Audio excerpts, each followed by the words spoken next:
C'est un événement qui était attendu quand même depuis longtemps parce qu'on savait que d'autres cas étaient susceptibles d'être annexés aux procédures en cours. Pour les familles des victimes qui sont déjà parties à la procédure, c'est une vraie satisfaction. C'était attendu parce que ça veut dire que le dossier continue d'avancer, que de nouveaux éléments vont certainement permettre d'étayer le dossier en cours.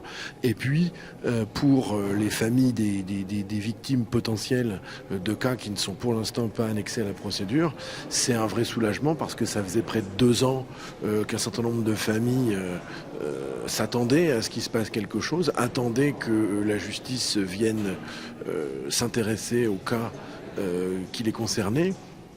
Et là, aujourd'hui, je pense que c'est l'aboutissement du travail qui a été fourni par les enquêteurs. Et au bout de 2 ans d'attente et un peu d'angoisse, parce que ce sont des gens, ils pensaient qu'ils avaient été victimes d'un accident médical. Finalement, on est venu leur dire, en fait, vous avez peut-être été victime d'un tueur dans l'hôpital. Et pendant 2 ans, après, on les laisse comme ça, avec le suspense. Alors, c'est la règle du jeu, c'est la règle de l'enquête, mais pour les victimes, c'est véritablement aujourd'hui...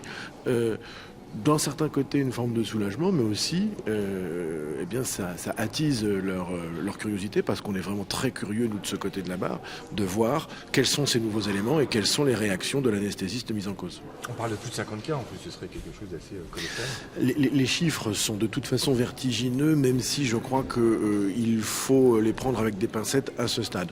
On parle entre 30 et 50 cas, donc il y a quand même une fourchette qui est assez large, mais en toute hypothèse, on avait déjà 7 cas de mise en cause, on en aura vraisemblablement certainement d'autres, et même si ce n'est que quelques-uns, à partir du moment où on est déjà à plus de 7 cas d'empoisonnement dans un hôpital, en termes de suspicion, c'est vertigineux, c'est totalement inédit et c'est effrayant.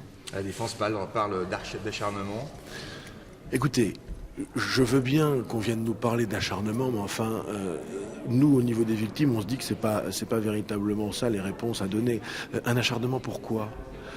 Encore une fois, je veux dire, Monsieur Péchier serait ministre, serait, que sais-je, on pourrait envisager un acharnement, j'allais dire concerté, des victimes, du parquet, des enquêteurs pour le faire tomber.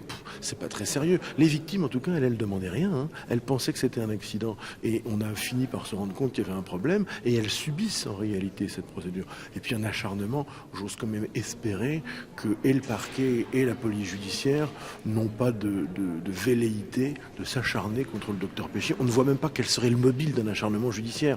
Donc je trouve que cet argument est à ce stade pas très sérieux, mais je crois qu'il démontre surtout, malheureusement, le fait que le docteur Péchier n'ait pas décidé à collaborer avec la justice pour faire la vérité dans cette affaire.